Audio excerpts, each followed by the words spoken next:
إن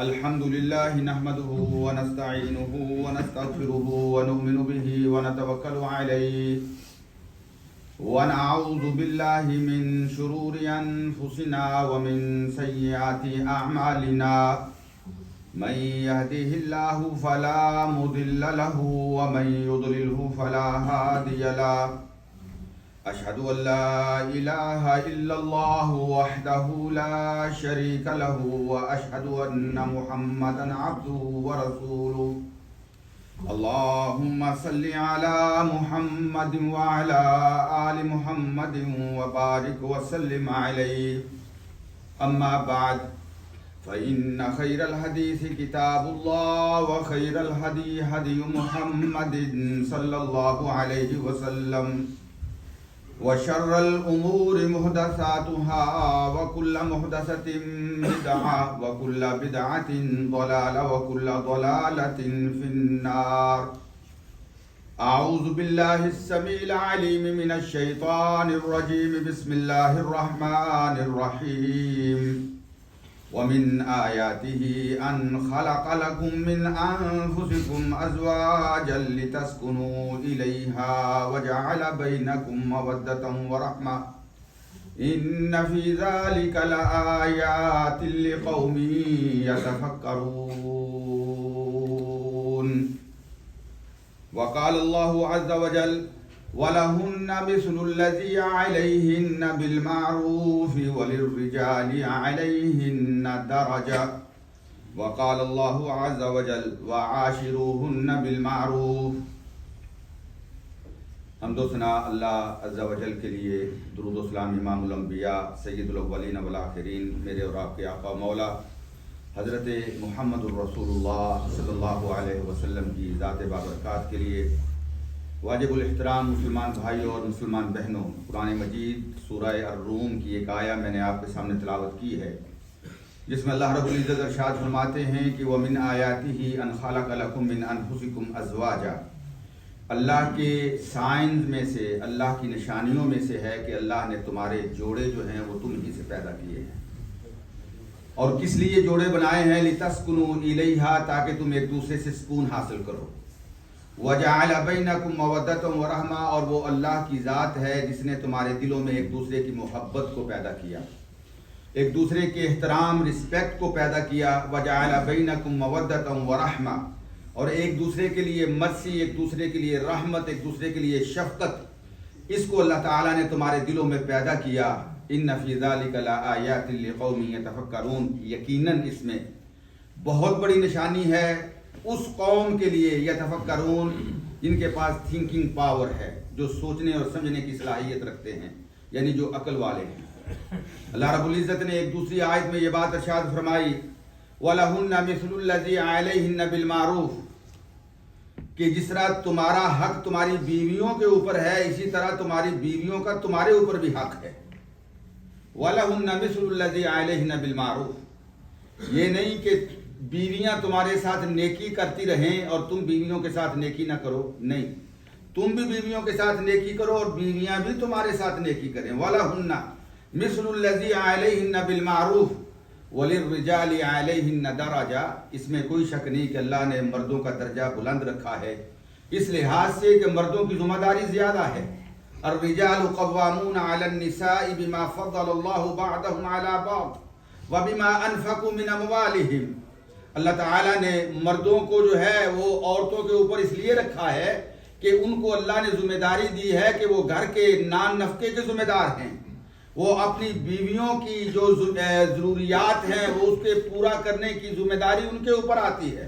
الرجال قوامون علی النساء بما فضل اللہ وبما انفقوا من اموالهم فالصالحات قانتات حافظات للغیب. فرمایا وہ بیویاں جو نیک ہیں، جو صالحہ ہیں، نیک عمل کرنے والی ہیں، اور جو مل جائے اس پہ قناعت کرنے والی ہیں، صبر و شکر کے ساتھ زندگی بسر کرنے والی ہیں. حافظات للغیب، اپنی عزت کی بھی حفاظت کرنے والی ہیں، اور جو خامد نے انہیں ذمہ داری دی ہے اس کی بھی حفاظت کرنے والی ہیں. فالصالحات قانتات حافظات للغیب بما حفظ اللہ واللاتی تخافون نشوزہن، اور فرمایا جو گھروں میں حالات خراب ہونے سے، لڑائی جھگڑا ہونے سے ڈرتی ہیں، اللہ رب العزت نے ایک اور آیت میں یہ بات ارشاد فرمائی، انتم لباس لہن وہن لباس لکم، ہن لباس لکم وانتم لباس لہن، تم اپنی بیویوں کا لباس ہو اور تمہاری بیویاں تمہارا لباس ہیں۔ میں اور آپ اور میری ہر بہن جو ہے وہ اپنا جائزہ لے کہ یہ جو کپڑے ہم نے پہنے ہوئے ہیں یہ ہمارا لباس ہے۔ اس لباس نے ہمارے جسم کے کتنے عیب، کتنی ہمارے جسم کے اندر جو کمیاں کوتاہیاں ہیں اس کو ڈھانپ کے رکھا ہوا ہے، کور کر کے رکھا ہوا ہے۔ اللہ تعالیٰ نے فرمایا خامد اپنی بیوی کا لباس ہے، بیوی اپنے خامد کا لباس ہے۔ میرے عزیز بھائیوں، پوری دنیا میں جو ایک فیملی لائف ہے، ہم یہ دیکھ رہے ہیں کہ اب جو پہلے بزرگوں سے سنتے تھے یا ہم دیکھتے تھے، اب وہ اقدار بدل گئی ہیں، وہ روایات تبدیل ہو گئی ہیں، وہ معاملات جو ہیں وہ چینج ہو گئے ہیں۔ جس طرح پہلے ایک رسپیکٹ نظر آتی تھی ہمیں، آج ہمیں اپنے گھروں کے اندر وہ چیز نظر نہیں آتی۔ اور جس ماحول اور معاشرے میں ہم رہتے ہیں یہاں تو فیملی لائف کا جو ہے وہ تصور ہی نہیں کیا جا سکتا۔ ہر بندہ اپنی زندگی گزارتا ہے اور بغیر کسی دنیا کے چند اپنے مفاد کی خاطر یا اپنی عیش کی خاطر یا اپنی خواہش کو پورا کرنے کے لیے ہم کسی کے ساتھ اگر اس معاشرے میں اگر کوئی کسی کے ساتھ رہنا شروع کر دے تو رہنا شروع کر دے، زندگی کا پارٹنر بن جائے۔ لیکن ہمارا دین اسلام جو ہے، جب ہم نے لا الہ الا اللہ محمد الرسول اللہ پڑھا، ہم نے اپنی زندگی کی باغ دوڑ جو ہے، اپنی زندگی کی قیادت جو ہے، اپنی زندگی کی ڈرائیونگ سیٹ پہ ہم نے اللہ اور اللہ کے رسول کو بٹھا دیا ہے۔ اب ہمیں ڈرائیو کریں گے اللہ اور اللہ کے رسول، ان کے احکامات کے مطابق ہماری زندگی گزرے گی۔ وہ ایک اکیلا انسان ہو اس کی زندگی ہو، اکیلی عورت ہو اس کی زندگی ہو، وہ میاں بیوی کی شکل میں ہوں ان کی زندگی ہو، وہ بچوں کے ماں باپ ہوں ان کی زندگی ہو، وہ ایک بیٹا ماں باپ کا یا ایک بیٹی ماں باپ کی اس کی زندگی ہو، وہ بہن بھائی ہوں، ہماری زندگی جو ہے وہ اللہ کے احکامات کے مطابق گزرے گی۔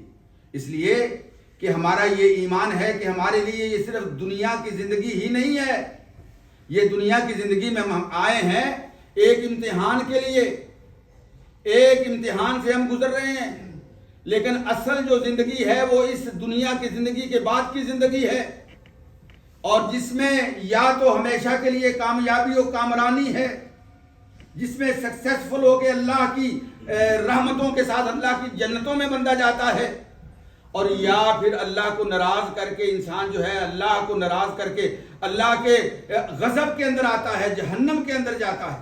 ہمارا ایمان یہ ہے۔ تو اسی ایمان کی بدولت میں آج چند باتیں عرض کرنا چاہتا ہوں، وہ یہ ہے کہ میرے عزیز بھائیوں، یہ جو ہماری فیملی لائف ہے بحیثیت میاں بیوی کے، یہ بہت اہمیت کی حامل ہے، بہت اہمیت کی حامل ہے۔ مسائل آتے ہیں سامنے، انسان کے رونگٹے کھڑے ہو جاتے ہیں۔ ایک میری بہن کہنے لگی کہ میرا خاوند جب مجھے مخاطب کرتا ہے تو لعنت ڈال کے مخاطب کرتا ہے،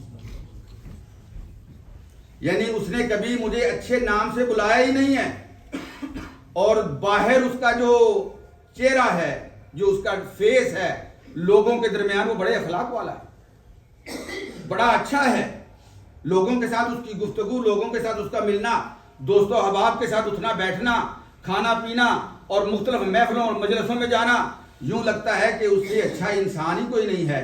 اور جب میرے ساتھ معاملہ آتا ہے تو میرے ساتھ اس کی زبان سے کبھی خیر کا کوئی کلمہ ہی نہیں نکلا، کبھی اس نے مجھے رسپیکٹ ہی نہیں دی۔ ہر وقت ہمارے گھر کے اندر جو ہے اس طرح کے حالات ہیں، اور بچے ان چیزوں کا سامنا کر رہے ہیں، اسی ماحول کے اندر بچے جو ہیں وہ بڑے ہو رہے ہیں، اور نتیجہ یہ نکلتا ہے کہ بچوں کا وہ جب تک وہ گھر سے باہر رہتے ہیں تو خوش رہتے ہیں، گھر میں جب آ کے اپنے ماں باپ کو لڑتا ہوا دیکھتے ہیں تو وہ بچے پریشان ہو جاتے ہیں۔ آپ دیکھیے یہاں میرے اس مجمع کے اندر ڈاکٹر بیٹھے ہوئے ہیں، ان سے آپ پوچھئے کہ یہ جو ذہنی امراض ہیں آج کس قدر عام ہو چکے ہیں، ڈپریشن جو ہے کتنے لوگ اس کا شکار ہیں، چھوٹے چھوٹے بچے، ان کی جو لائف ہے وہ نارمل نہیں ہے.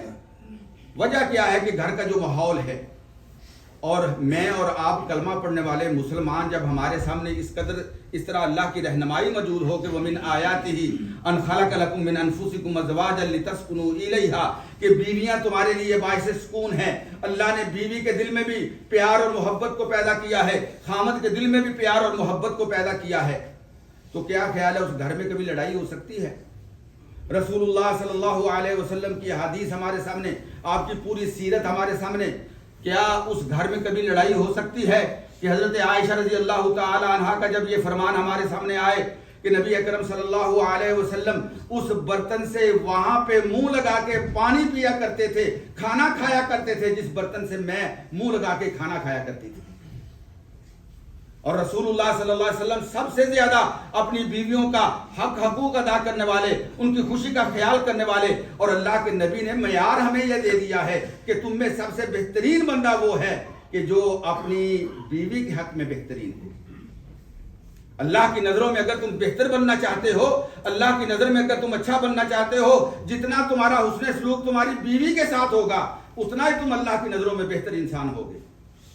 معاشرے کے اندر چاہے ہم کتنے فیس بنا لیں، لیکن وہ فیس جو بیوی کے ساتھ ہوتا ہے اللہ کی نظروں میں وہ فیس سامنے ہوتا ہے. میرا اپنی بیوی کے ساتھ کیسا معاملہ ہے. اور اس کے اپوزٹ میں بیوی سے بھی یہی گزارش کرتا ہوں، کہ تو اپنے خامد کی کتنی مطیع و فرما بردار ہے. نبی اکرم صلی اللہ علیہ وسلم کے صحابی حضرت معاذ بن جبل رضی اللہ تعالیٰ سیریا گئے، واپس آئے، آ کے نبی اکرم صلی اللہ علیہ وسلم کے سامنے سجدہ کرنے کی کوشش کی. فرمایا معاذ یہ کیا کر رہے ہو؟ کہا یا رسول اللہ میں جس علاقے میں گیا تھا وہاں کے جو بڑے ہیں ان کو ان کے چھوٹے سجدہ کرتے ہیں، تو یا رسول اللہ آپ سے بڑا کون ہو سکتا ہے کائنات میں؟ آپ تو زیادہ حقدار ہیں کہ آپ کے سامنے سجدہ ریزی کی جائے، آپ کے سامنے سر کو جھکایا جائے. نبی اکرم صلی اللہ علیہ وسلم نے فرمایا معاذ میری شریعت میں اللہ کے علاوہ سجدہ ریزی کسی کے لیے جائز نہیں ہے. لا تسجدوا للشمس ولا للقمر واسجدوا للہ الذی خلقہن ان کنتم ایاہ تعبدون. نہ سورج کو، نہ چاند کو، نہ شجر کو، نہ حجر کو، نہ زندہ کو، نہ مردہ کو، نہ پتھر کو، نہ قبر کو تم سجدہ نہیں کر سکتے. اس کو سجدہ کرو جو سب کا خالق ہے، ان کنتم ایاہ تعبدون. اور فرمایا اگر میری شریعت میں کسی غیر اللہ کو سجدہ کرنے کی اجازت ہوتی تو میں بیوی کو حکم دیتا کہ وہ اپنے خامد کو سجدہ کرے، لیکن بیوی کو بھی اس بات کی اجازت نہیں ہے. نبی اکرم صلی اللہ علیہ وسلم نے فرمایا میری امت کی عورتیں اگر 4 چیزوں کی ضمانت میں ان سے 4 چیزوں کی گارنٹی مانگتا ہوں، اپنے عمل میں 4 چیزیں لے کے آ جائیں. 5 وقت کی نماز، من صلت خمسہا وصامت شہرہا، رمضان کے روزے، وحافظت فرجہا، اور اپنی عزت کی حفاظت، واطاعت بالہا، اور اپنے خامد کی اطاعت. یہ 4 چیزیں اپنے عمل میں لے کے آ جائے. میں اللہ کا رسول اسے گارنٹی دیتا ہوں جب وہ قیامت کے دن اللہ کے دربار میں آئے گی اللہ جنت کے 8 دروازے اس کے لیے کھول دے گا اور اسے کہا جائے گا جس دروازے سے چاہتی ہے تو جنت میں داخل ہو جا. اور ایک مسلمان جس کے سامنے یہ تعلیمات ہوں اور اس کے گھر میں لڑائی ہو، اس کے گھر کی فضا ایسی ہو کہ ہر وقت لعنتیں برستی ہوں، خامد بیوی کو، بیوی خامد کو، اور تم نہیں جانتے کہ یہ لعنت کتنی بری چیز ہے. لعنت کا مطلب یہ ہوتا ہے کہ تم اسے اللہ کی رحمت سے دور کر رہے ہو. الملعون مطرود من رحمت اللہ، ملعون وہ ہوتا ہے جو اللہ کی رحمت سے مطرود یعنی دور کیا ہوا ہوتا ہے. نبی اکرم صلی اللہ علیہ وسلم نے ارشاد فرمایا، اللہ اکبر، نبی اکرم صلی اللہ علیہ وسلم نے ارشاد فرمایا جو مومن، رسول اللہ صلی اللہ علیہ وسلم لم یکن فاحشا ولا لعانا ولا سبابا، اللہ کے نبی صلی اللہ علیہ وسلم لعنت ڈالنے کے لیے دنیا میں نہیں آئے تھے، برا بھلا کہنے کے لیے، گالی گلوچ کرنے کے لیے دنیا میں نہیں آئے تھے، بے حیائی پھیلانے کے لیے دنیا میں نہیں آئے تھے. اللہ کے نبی تو رحمت بن کے آئے تھے، وما ارسلناک الا رحمتا للعالمین. اور نبی اکرم صلی اللہ علیہ وسلم نے ارشاد فرمایا کہ میری امت میں مومن وہ ہے جس کا کردار جو ہے، جس کی زبان جو ہے وہ ایسے الفاظ سے پاک ہوتی ہے، اس کی زبان پہ لعنت کے کلمات نہیں آتے، وہ کسی پہ لعنت. المومن لا یکون لعانا، مومن جو ہے وہ لعنتیں ڈالنے والا نہیں ہوتا. مومن جو ہے وہ جھوٹا کذاب جھوٹ بولنے والا نہیں ہوتا. مومن تو ایک بڑا صاف ستھرا, ایک کھڑا, ایک بڑا صاف ستھرا, ایک پیور انسان ہوتا ہے. اللہ اکبر. میرے عزیز بھائیوں, عرض میں یہ کرنا چاہتا ہوں کہ گھروں میں بعض اوقات ہو جاتی ہے غلط فہمیاں ہو جاتی ہیں, گھروں میں لڑائی جھگڑا بھی ہو جاتا ہے, انسان کی فطرت ہے, غصہ بھی آ جاتا ہے, اور غصے میں بعض اوقات انسان کی زبان سے کچھ کلمات بھی نکل جاتے ہیں. لیکن غصے کی کیفیت میں اپنے آپ کو قابو رکھنا, یہ ہے اصل میں بہادری. نبی اکرم صلی اللہ علیہ وسلم سے پوچھا گیا کہ پہلوان کون ہوتا ہے؟ نبی اکرم صلی اللہ علیہ وسلم نے فرمایا پہلوان وہ ہوتا ہے جو غصے کے وقت اپنے نفس کے اوپر قابو کر لے, اپنے آپ کو کنٹرول کر لے. اس کی زبان بھی کنٹرول میں ہوتی ہے, اس کا پورا جسم جو ہے وہ کنٹرول میں ہوتا ہے. وہ ہوتا ہے مومن, وہ ہوتا ہے عقل مند. اللہ اکبر. ایک صحابیہ, انصاریہ صحابیہ تھی, نبی اکرم صلی اللہ علیہ وسلم کے ساتھ سفر میں تھی. کسی وجہ سے وہ غصہ آیا, جس اونٹنی کے اوپر وہ سوار تھی اس کو لعنت کر دی. اس کو کہا کہ یہ بڑی ملعونہ اونٹنی ہے, میری سواری بڑی لعنت والی ہے. نبی اکرم صلی اللہ علیہ وسلم نے فرمایا نیچے اترو. فرمایا اپنا سامان اٹھاؤ اور اس کو چھوڑ دو, اس لیے کہ تو نے اپنی زبان سے وہ کلمات کہے ہیں کہ اس کے بعد اس سواری کو تو اپنے لیے استعمال نہیں کر سکتی. اللہ اکبر. اللہ کے نبی کے حکم سے جو ہے وہ سامان اتارا گیا, اس سواری کو چھوڑ دیا گیا. فرمایا تم نے اس کے اوپر لعنت کر دی ہے.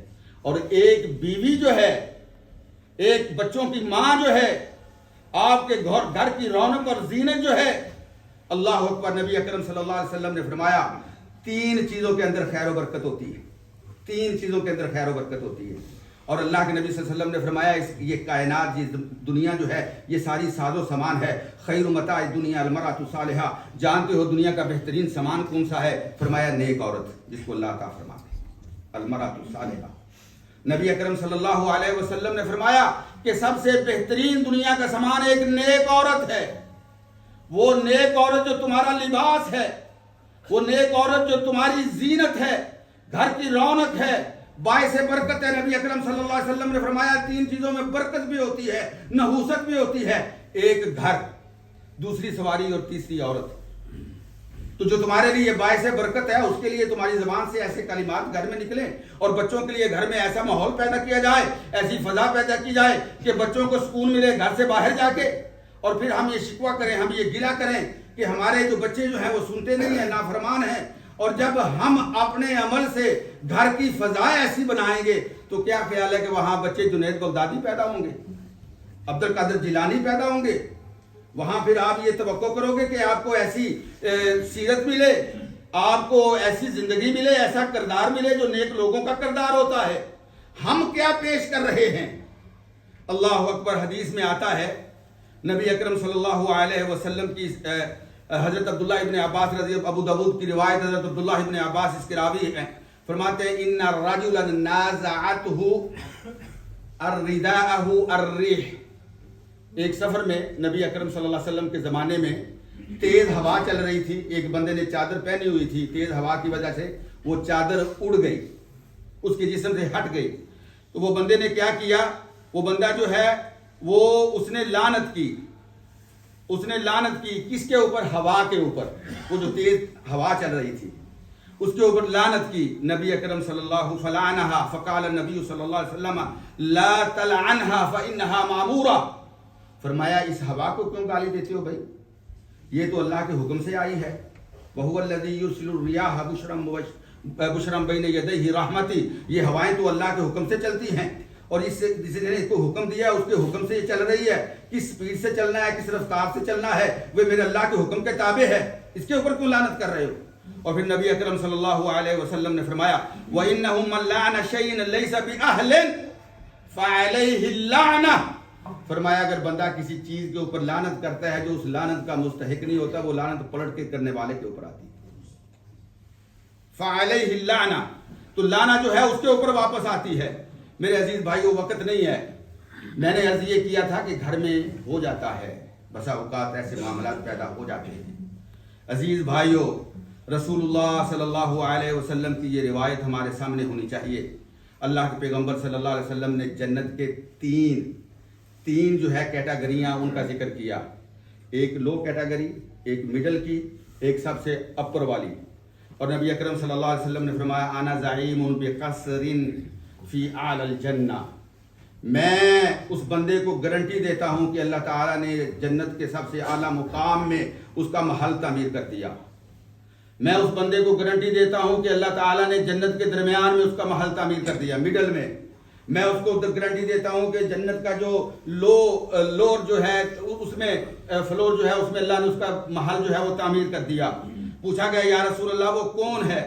نبی اکرم صلی اللہ علیہ وسلم نے فرمایا لمن ترک المراء وان کان محقا، جو لڑائی جھگڑا چھوڑ دیتا ہے چاہے وہ حق پر ہی کیوں نہ ہو. ہم تو یہ کہتے ہیں نا کہ اگر اپنے آپ کو حق پہ سمجھتے ہیں وہ ہم حق پر ہیں، جاؤ یہ کر دو وہ کر دو، ہم حق پر ہیں. نبی اکرم صلی اللہ علیہ وسلم نے فرمایا حق پہ ہوتے ہوئے، سچا ہوتے ہوئے وہ حق پہ ہے لیکن اس کے باوجود لڑائی جھگڑا چھوڑ دیتا ہے صرف اس لیے کہ اللہ تعالیٰ نے جنت کے تینوں مقامات میں اس کے لیے جو ہے وہ محلات تعمیر کر دیے ہیں اللہ کو خوش کرنے کے لیے. اللہ اکبر. فرمایا میں اسے گارنٹی دیتا ہوں، میری اور آپ کی گارنٹی میں شک ہو سکتا ہے، رحمت للعالمین کی گارنٹی میں شک نہیں ہو سکتا. اگر آپ کلمہ گو ہیں، نبی کے امتی ہیں، اس بات پہ یقین رکھیں کہ حق پر ہونے کے باوجود پھر بھی لڑائی جھگڑے سے اپنا دامن بچاتے ہو، اپنی زبان کو گالی گلوچ سے آلودہ نہیں کرتے، اپنے آپ کو گالیوں سے جو ہے اپنے اعمال کو ضائع نہیں کرتے، لعنتیں جو ہے وہ ڈالنے والے نہیں بنتے، تو آپ کے لیے پھر یہ خوشخبری ہے.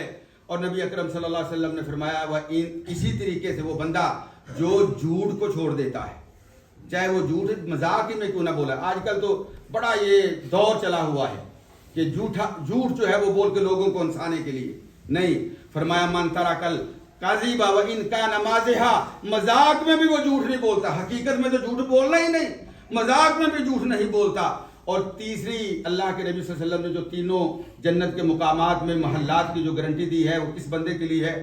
وَلِمَنْ حَسُنَ خُلُقُهُ، جس کا اخلاق اچھا ہو گیا. اور اخلاق کی ابتدا کہاں سے ہوتی ہے؟ گھر سے ہوتی ہے.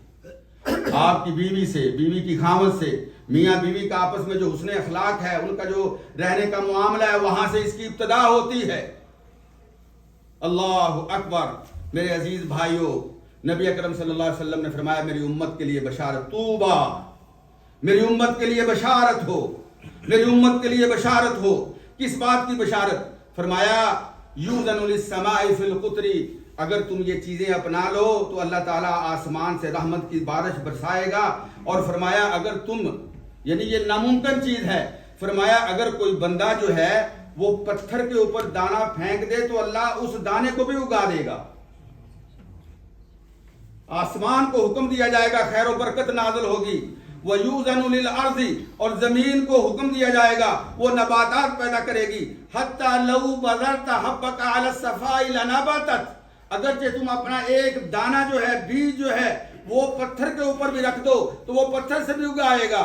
اور نبی اکرم صلی اللہ علیہ وسلم نے فرمایا وَحَتَّى يَمُرَّ الرَّجُلُ عَلَى الْعَاسَدِ فَلَا تَضُرُّ، فرمایا بندہ شیر کے سامنے سے، ٹائگر کے سامنے سے گزرے گا اور شیر کو یہ ہمت نہیں ہوگی اس کے اوپر حملہ کرے، شیر کو یہ ہمت نہیں ہوگی کہ اس کے اوپر اس کو کوئی نقصان پہنچائے. وَيَتَوَّ عَلَى الْحَيَّةِ فَلَا تَضُرُّ، اور فرمایا سانپ کو رونتا ہوا گزر جائے گا اور سانپ اس کو نقصان نہیں پہنچائے گا. لیکن یا رسول اللہ یہ کب ہوگا؟ فرمایا یہ اس وقت ہوگا جب تم اپنے دل سے دوسروں کا بغض، کینہ اور کدورت نکال دو. وَلَا تَشَاهَ، حسد، بغض، کدورت، دشمنی، یہ چیزیں جو ہیں ان سے اپنے دل کو پاک کر لو گے. وَلَا تَحَاسَدَ، حسد سے، جیسی پن سے اپنے آپ کو پاک کر لو گے. وَلَا تَبَاغَضَ، اور بغض سے اپنے آپ کو پاک کر لو گے.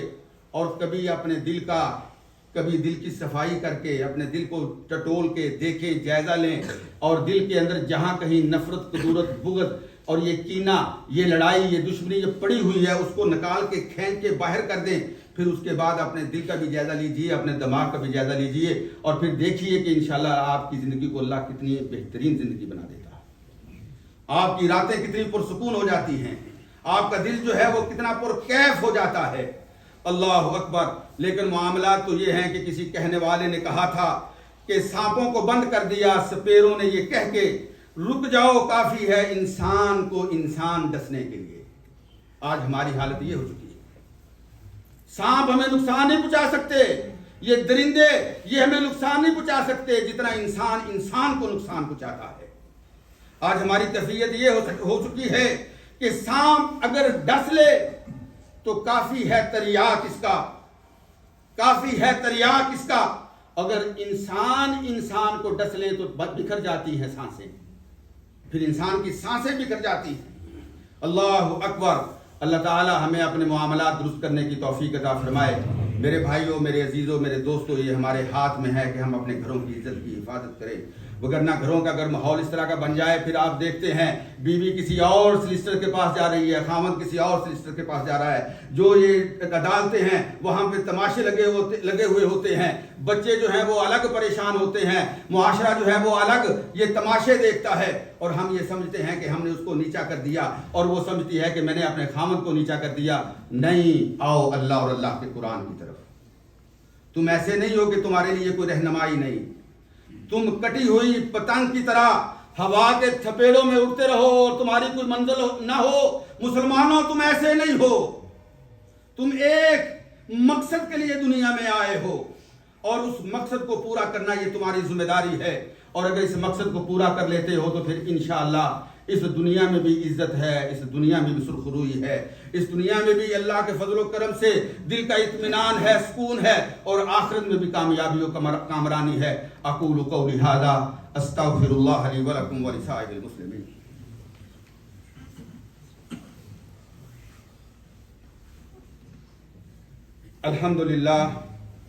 الحمد للہ رب العالمین والعاقبۃ للمتقین والصلاۃ والسلام علی سید الانبیاء والمرسلین محمد وعلی آلہ واصحابہ ومن تبعہم بإحسان الی یوم الدین۔ ان اللہ وملائکتہ یصلون علی النبی یا ایھا الذین آمنوا صلوا علیہ وسلموا تسلیما۔ اللہم صل علی محمد وعلی آل محمد وبارک وسلم علیہ۔ اللہم اعز الاسلام والمسلمین، اللهم انصر من نصر دين محمد صلى الله عليه وسلم وجعلنا منهم، واخذل من خذل دين محمد صلى الله عليه وسلم ولا تجعلنا منهم۔ اللهم اغفر للمسلمين والمسلمات الأحياء منهم والأموات، اللهم اغفر لهم وارحمهم إنك أنت الغفور الرحيم۔ ربنا اغفر لنا ولإخواننا الذين سبقونا بالإيمان ولا تجعل في قلوبنا غلا للذين آمنوا ربنا إنك رؤوف رحيم۔ يا شافي الأمراض اشف أمراضنا وأمراض المسلمين، اللهم اشفهم بشفائك، اللهم داوهم بدوائك، اللهم احفظهم كما تحفظ عبادك الصالحين۔ اپنے فلسطینی مسلمان بھائیوں کے لیے دعا کیجیے۔ اللہ پاک ہمارے جو فلسطینی مسلمان بھائی جو بے بس ہیں، بے سہارا ہیں، مظلوم ہیں، مجبور ہیں، اللہ ان کا حامی و ناصر بن جا، اللہ ان کا مددگار بن جا، اللہ ان کی حفاظت کرنے والا بن جا۔ اللہ غزہ کے اندر جو تڑپتے ہوئے معصوم بچے ہیں، میرے اللہ تو ان کا مولا بن جا، اللہ ان کا مولا بن جا، اللہ ان کا حامی و ناصر بن جا۔ اللہ ہمارے عملوں کی طرف نہ دیکھ، اللہ اپنی رحمت کی طرف دیکھ کے رحمت للعالمین کی اس امت پہ اپنی رحمت کا نزول فرما۔ اللہ ہماری حفاظت فرما، اللہ مزید پریشانیوں سے اس امت کو محفوظ فرما۔ رب العالمین جو فوت ہو گئے ان کی مغفرت فرما، اللہ جو بیمار ہے انہیں شفائے کاملہ عاجلہ عطا فرما۔ میں بیماروں کی صحت کے لیے فضل الرحمان صدیقی مرحوم جو ہماری مسجد کے بانی و مبانی تھے، ان کی اہلیہ بیمار ہیں ہاسپٹل میں، انہوں نے دعا کی درخواست کی ہے، ان کے لیے دعا ہے کہ اللہ پاک انہیں صحت کاملہ عاجلہ عطا فرمائے۔ میری ایک اور بہن جو ہے وہ دل کے عارضے میں ہاسپٹل میں ہے، ان کے لیے دعا کی درخواست ہے، اللہ پاک اس کو صحت کاملہ عاجلہ عطا فرمائے، اللہ پاک اس کی لمبی عمر دے، بچوں کے سروں پہ اللہ اس کا سایہ قائم دائم رکھے۔ جتنے بیمار ہیں اللہ پاک اپنی رحمت کے ساتھ انہیں شفائے کاملہ عطا فرمائے۔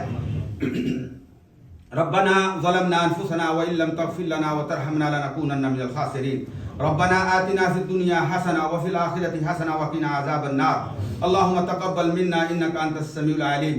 إن الله يأمر بالعدل والإحسان وإيتاء ذي القربى وينهى عن الفحشاء والمنكر ولذكر